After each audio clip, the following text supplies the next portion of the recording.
there's been a lot of talk about the next Town Hall level, Town Hall 13, and that it seems like it's due pretty soon. I mean, if you talk to the players out there, most players think that means that this next big update after this one in October is going to be Town Hall 13.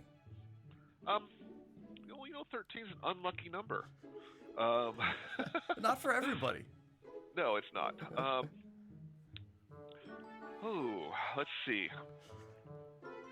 We'll put it this way. In the end of the year update, there are quite a few surprises. Several things that people have been asking for a very long time.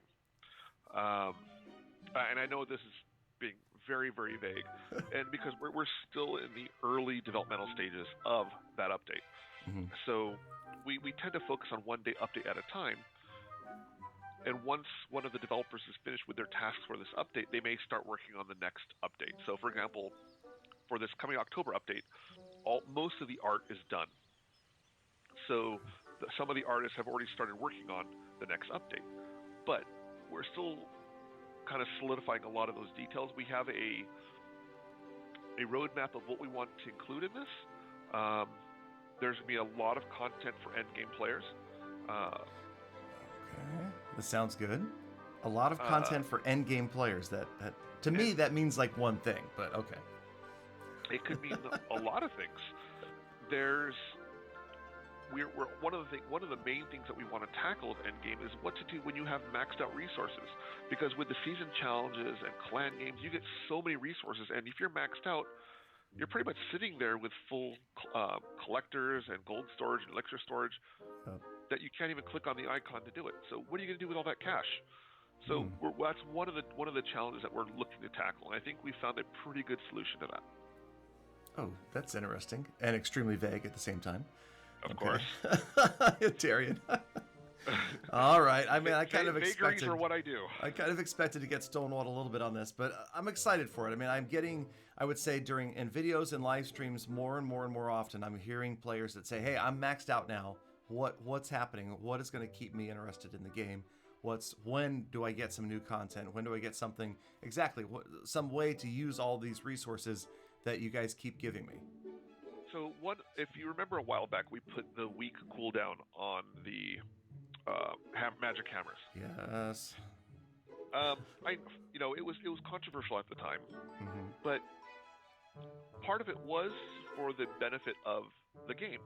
That we spend all this time building content, and part of the process is going through that content and enjoying it. Now, it's going to sound a little controversial by saying we want to slow players down and not blaze through it. It sounds contrary to, allowing players to play the way they want to. But, we don't come out with massive content every update.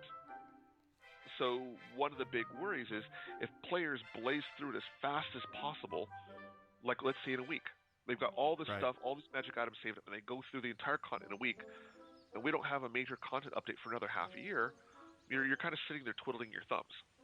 Oh, trust me, it happens to me every update. Right? Gemming everything's different, but and I do that so that I can have the max content on the channel, and I obviously play other accounts that have been working their way through it. But it's funny that you said that, because I would actually be okay. I like the idea that the game has been sped up in that you can get to Town Hall 8, 9, 10, 11 much more quickly than you used to be able to. But I do also like the idea of end game content, maybe especially from here on forth, becomes much slower, takes much more time. But I guess that's kind of a catch-22 though. How do you do that if you're going to say make Town Hall 14 and 15 and suddenly, and I know we're not specifically talking about town halls, but stages in the game where suddenly it goes from this relatively quick progress to, oh my gosh, this is a huge year-long grind to get through this content. Right. And then there's more content beyond that again becomes prohibitive for players that want to, say, compete at the top levels of CWL or Clan Wars and things like that.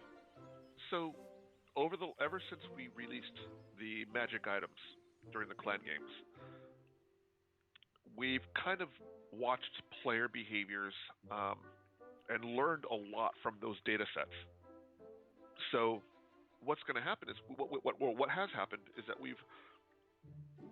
we've kind of learned how to make the game a bit more scalable over a period of time. So if we were to release a new Town Hall level, we've looked at what the best way to space out content would be to keep players engaged, instead of just doing, here's a brand new Town Hall level, and then maybe 3 months later, here's a new building level. While that has worked in the past, it scales very oddly, because it just feels like, oh, new building level. So we're kind of looking at that and see what we can do to keep things exciting. Okay. In between, let's say we do a Town Hall 13 at some point. Okay, let's say, Darian, let's hypothetically sure. say we're going to do one. So if between Town Hall 13 and 14, let's say it would take a year and a half for it to come out. So what are we going to fill that year and a half with? And that's the scalability that we need to look at, and we have been looking at. So coming up with a model to kind of keep players engaged, especially at the end game level, without burning them out, without making the content too treadmill-y, while still keeping newer players incentivized to reach those heights. It's especially with a game that's 7 years old, where people have been playing for 7 years, right. or by next year it'll be 8 years. It is a very challenging task for a mature game like that to keep players engaged. Definitely. I mean, that's one of the cool, unique things about Clash, is that here we are 7.5 years in, and the game still has hundreds of millions of players, and is still getting tons. I don't even know how many new downloads every day, but I know it's a huge number. I know it would surprise a lot of people. I mean, we're actually seeing growth in quite a few regions right now. Oh, that is good to hear. That is great to hear, especially just knowing that the game has this long-term plan as well. It's not like, Town Hall 13 is it. I mean, obviously you guys are planning for the long run out. I mean, I'm ready for the 10th anniversary of Clash personally. I'm going to be there. I'm looking forward to that one. Well, we're going to keep making content as long as players keep playing the game. Beautiful. That is great to hear. And I mean, I'm super excited, but just as long as you promise me one thing, don't ever put in the game where like you're trying to upgrade your wall from level 14 to 15 and it says, "Oh no, you failed." Right? Like some other games where you can actually try to upgrade something and it fails and you lose the resources. Don't do that. Please don't do that. Maybe we'll finally implement Dark Elixir for walls. Now that... No, I'm kidding. That would be okay. That would be okay. Or a way to convert one type of resource to another, even if it were a small amount. Just saying, we don't have to hang on that, but... Wow, you went there, didn't you? I mean, I don't know. It is obviously, like you said, I mean, obviously you guys are working on ways for top-end players to spend those resources that they have built up. And, for a lot of players, you stop spending Dark Elixir before anything else, especially when you're working on, say, walls and things like that. Yeah. And so, like I said, we do have to keep an eye on how players use their resources in the end game. And we've got a few ideas. And I think they're pretty good ideas. We've got some pretty smart, intelligent people on the team, which is why I'm not one of the programmers. I just talk words. So we've got some pretty clever solutions to, I think, this problem. Cool. And that's the one thing I've always been amazed at is no matter how hard most of the community tries to come up with the ideas that you guys have in the future, the Clash team always surprises us. Except for there was one guy in one video one time a long time ago that predicted Town Hall 12 would be weaponized, by the way. So other than that, most of us have been surprised. So, but there was one guy that predicted that. So who's that? I don't remember. I ended up giving him, I think I offered like $100 if anybody predicted what was going to happen at Town Hall 12, and this guy did. I ended up having to pay him $100. I never thought I would have to pay that bet off, but I did, because he left in a comment on a YouTube video. He said Town Hall 12 will be weaponized, or maybe it was a tweet actually, and he nailed it. Wow. So I'm kind of swinging it back around for this October update. One thing I want to make sure we do is, I hate saying the statement tempering expectations, because it's kind of a wrong way to go about this update. It's largely a quality of life improvement update, because we're laying down the groundwork for the end of the year update. So we're laying down a lot of foundation behind the scenes, or as I like to say, under the hood. We're tuning a lot of stuff. We're making a few changes, not to the AI or behavior, stuff like that, just the way the code works behind the scenes in preparation for this big update. Gotcha. Okay. So yeah, and it makes sense. It's, still players would love to see more new content coming here for October, but at the same time, I'm looking forward to seeing what's changing, and it sounds like it's going to help a lot as far as players finding clans and clans finding players. Yeah, there's also some improvements to clan games. There's some improvements to builder base. There's some improvements to season challenges. There's a little bit of everything. Just don't expect like new levels or any kind of balancing. Clan games season challenges. Nice. Okay. All right. Since you brought it up, Darren, just real quick, I do have one bone to pick with you. Okay. Seriously, October season challenges, you put the 30% research boost and the skin as the last 2 rewards? That was a little harsh, I thought. I mean, at least one of those could have been sooner. I didn't do that.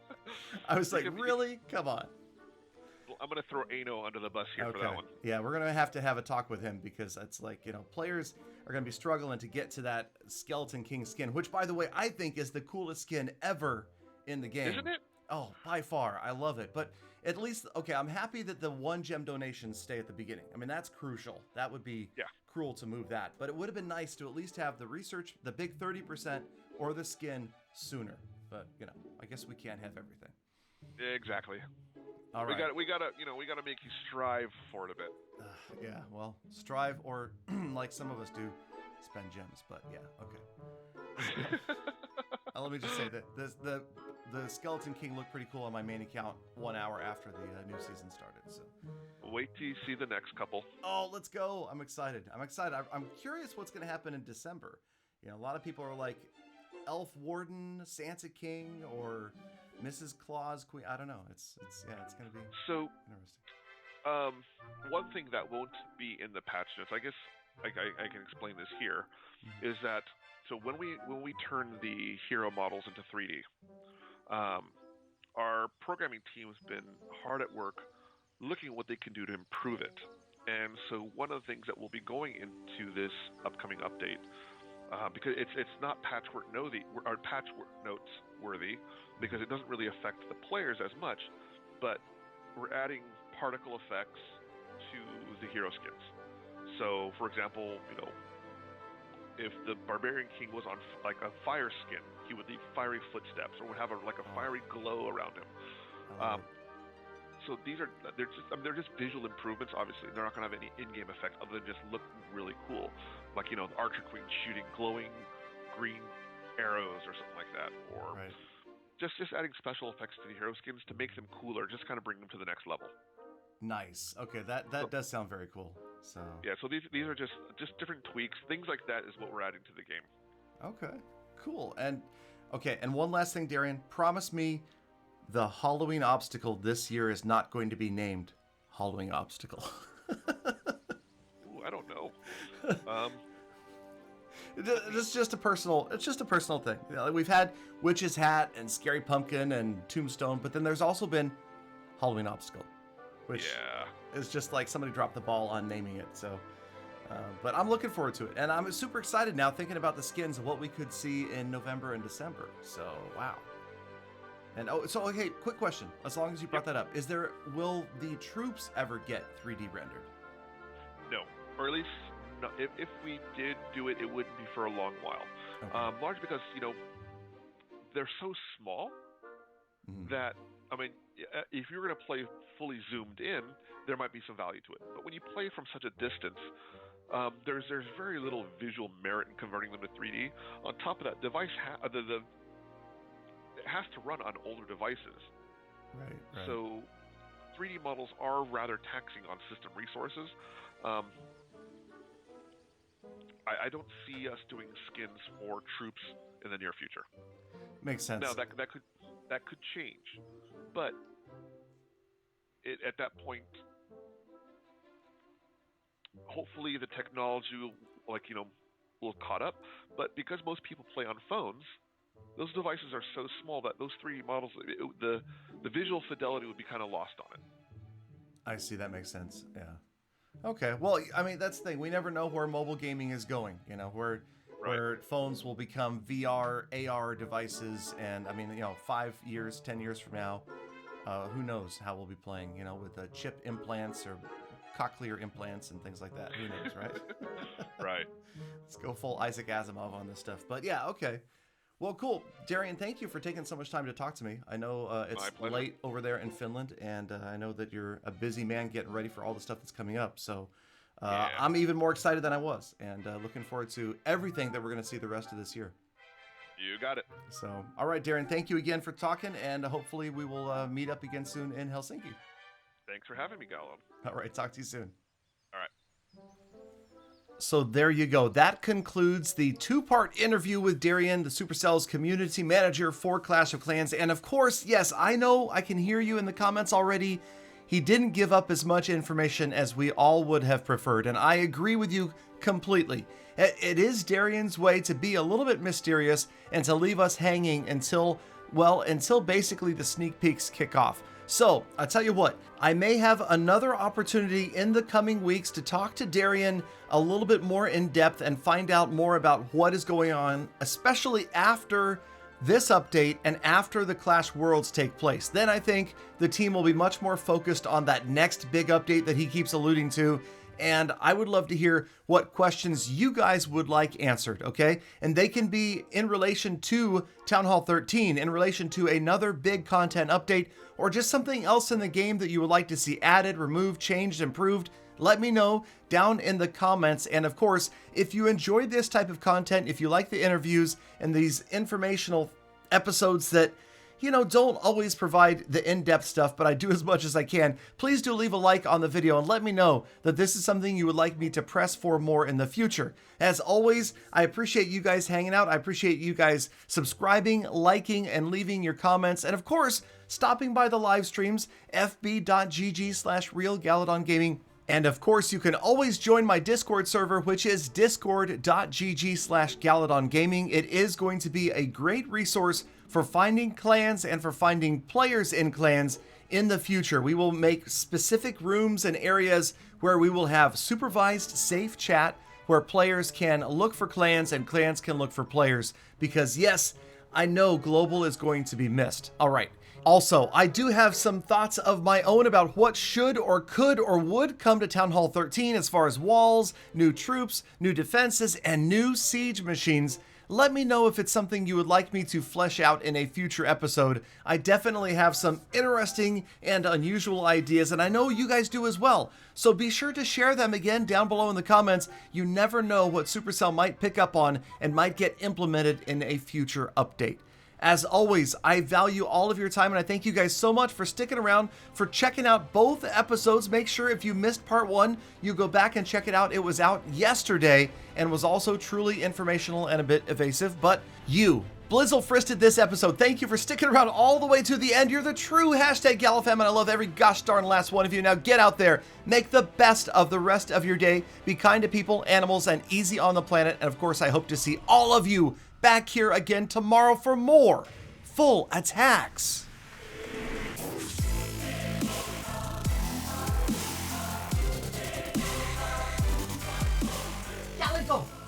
Galadon, ask about Town Hall Fighter $17.